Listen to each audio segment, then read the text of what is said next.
El Ecuador, un país que ha llevado la paz desde 1995 en la famosa Guerra del Cenepa, pero hoy el mundo nos plantea algunas preguntas. ¿El Ecuador debe participar en el enfrentamiento armado entre Israel e Irán? ¿Acaso la sangre ecuatoriana merece ser derramada por un conflicto que no nos pertenece? ¿O por el contrario, es necesario luchar por la libertad? Buenas tardes y bienvenidos a nuestro nuevo capítulo del programa Referéndum. Para iniciar las entrevistas tenemos a nuestro corresponsal Alejandro Ayala, que se encuentra con Nelson Astaiza. Le damos paso desde estudio. Gracias por tu traspaso, Alice. En este momento me encuentro con Nelson Astaiza, representante del movimiento Mansa Musa, el cual nos dará unas pequeñas respuestas al día de hoy. Querido Nelson, una pregunta. ¿Cuál es tu posición tuya y la de tu grupo con respecto a una posible participación del país ecuatoriano en el enfrentamiento israel-iraní? Un gusto estar aquí contigo, Alejandro. Primero que todo, creo que ya es momento de que Ecuador no quede de espectador ni de un aspecto inactivo. Es momento de que Ecuador forme parte de una guerra. ¿Por qué? Porque estamos defendiendo derechos universales y tenemos que tener en cuenta que un conflicto bélico puede ser de gran aspecto y relevancia nacional en aspectos positivos.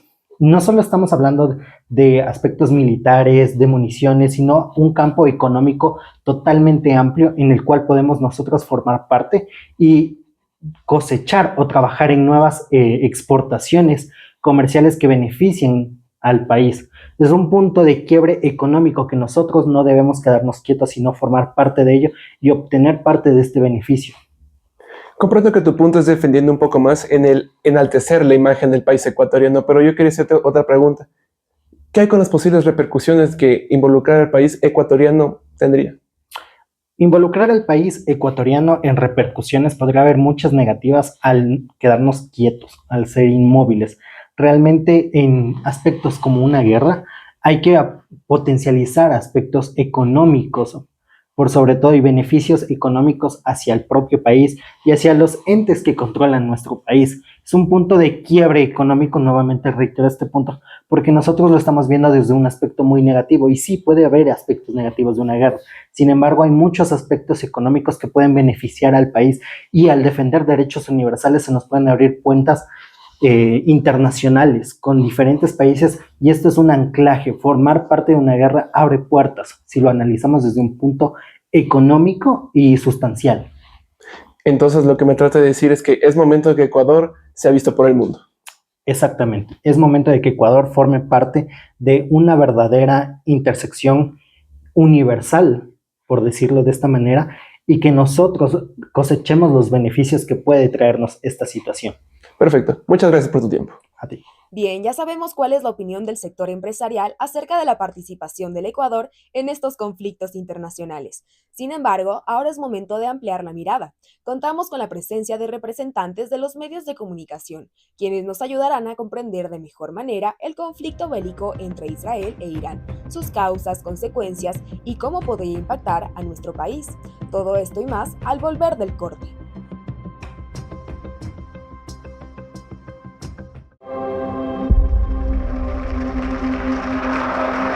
¡20 minutos! Este es El Chavo del Ocho, interpretado por el supercomediante Chespirito. Pero es que no me tienen paciencia.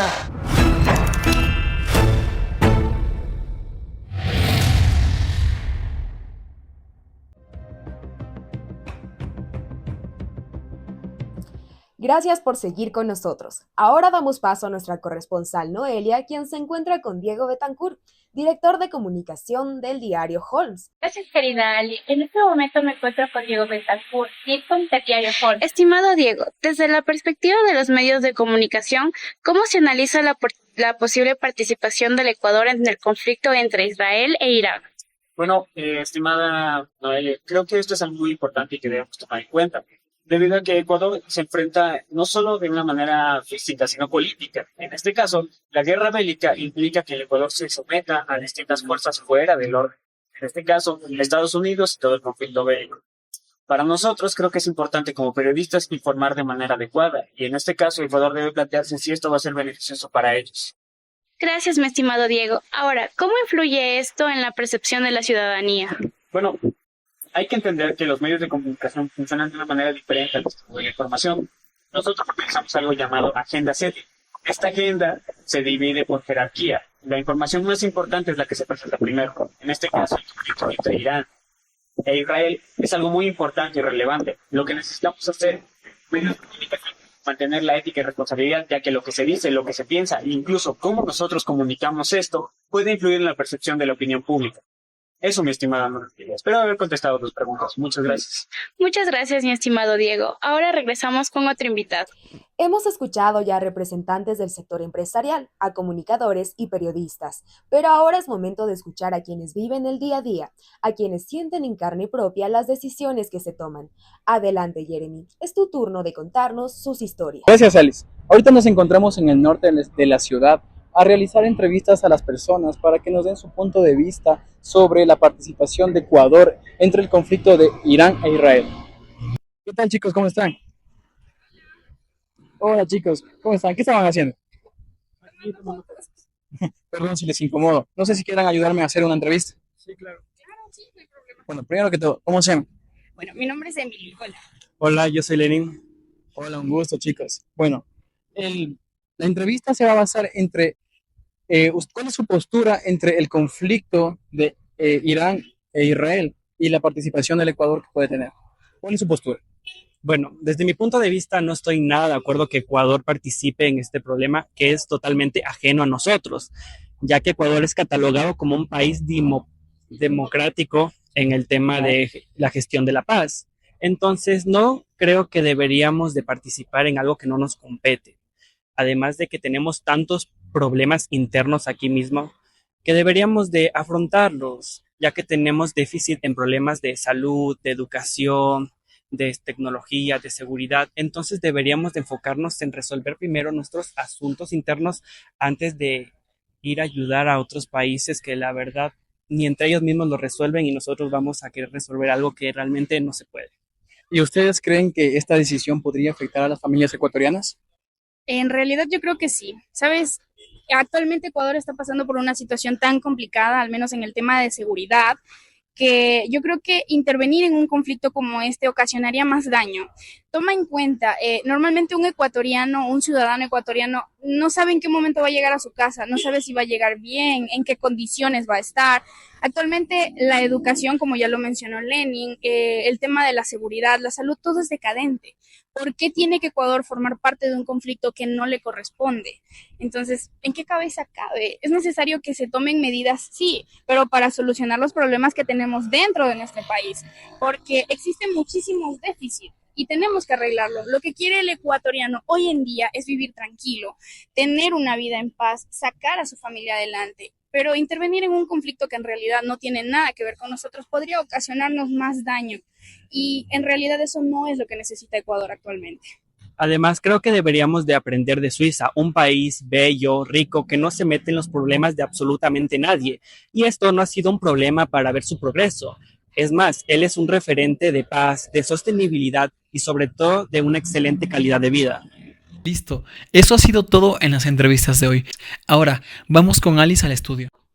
A lo largo de este programa hemos escuchado voces diversas, desde el sector empresarial, los medios de comunicación, hasta la ciudadanía en las calles. Opiniones encontradas, argumentos sólidos, emociones a flor de piel.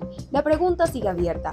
¿Debe Ecuador involucrarse en un conflicto que no se libra en su territorio, pero que podría tener repercusiones globales? ¿O debemos mantenernos al margen, priorizando la paz y la estabilidad interna? Esta respuesta solo la tienen ustedes, nuestros queridos televidentes. Muchas gracias por acompañarnos en esta nueva emisión. No olviden seguirnos en redes y comentarnos. Los leo en los comentarios. Un abrazo grande en estos tiempos de guerra y sigamos soñando con un Ecuador del futuro. Hasta el próximo referéndum. Soy Alice Ceballos y nos veremos en la próxima emisión.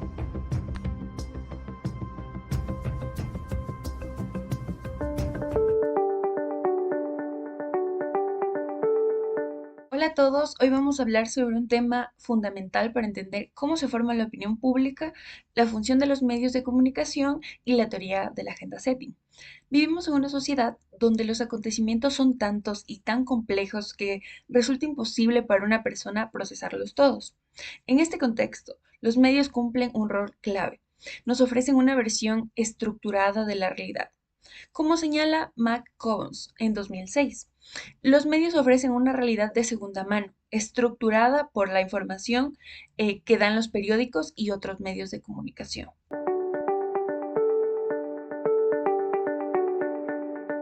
La teoría de la agenda setting fue formulada por Max McCombs y Donald Swann en 1972. Su hipótesis principal es que los medios no dicen qué pensar, pero sí sobre qué pensar. Esto significa que los medios influyen en la agenda pública al seleccionar ciertos temas y darles mayor visibilidad, mientras otros quedan relegados o directamente ignorados. Bernard Cohen ya lo anticipaba en 1963 cuando dijo: la prensa puede no tener éxito en decirle a la gente qué pensar, pero sí tiene un éxito sorprendente en decirle a sus lectores sobre qué pensar.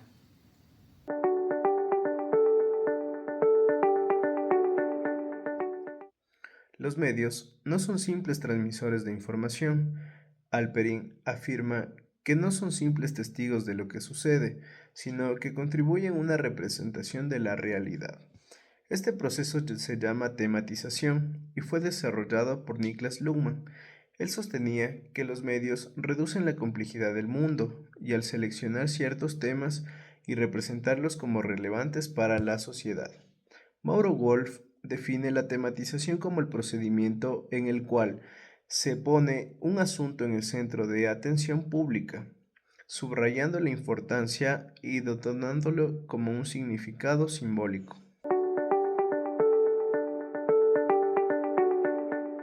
La agenda setting tiene dos niveles. El primer nivel se refiere a los temas. ¿Cuáles son los asuntos que los medios colocan en la agenda pública?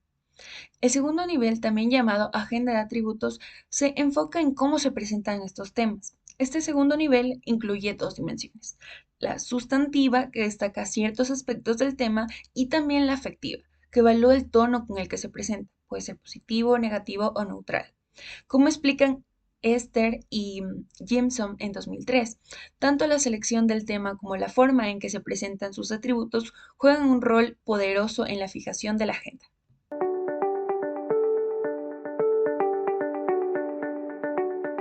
Un ejemplo clásico es el estudio de Ghanem sobre la cobertura del crimen en Texas. Analizó cómo los medios destacaban ciertos casos como el de O.J. Simpson, generando una percepción más cercana y alarmante del problema. Esto demuestra que no solo importan qué temas se cubren, sino también qué atributos se destacan y cómo esto influye en la percepción pública.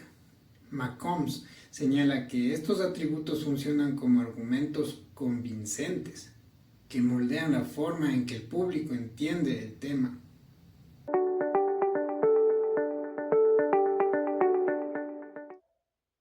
La agenda setting también ha sido muy influyente, pero a su vez ha recibido varias críticas. Algunos estudios, como los de Wanta, señalan que la relación entre medios y opinión pública no siempre es directa. Factores como la credibilidad del medio, el interés político o el nivel educativo también influyen en cómo las personas procesan la información. Además, en América Latina, esta teoría aún necesita más desarrollo empírico, adaptado a nuestras realidades, como señala Zunino. La mayoría de los estudios provienen de contextos anglosajones con enfoques cuantitativos.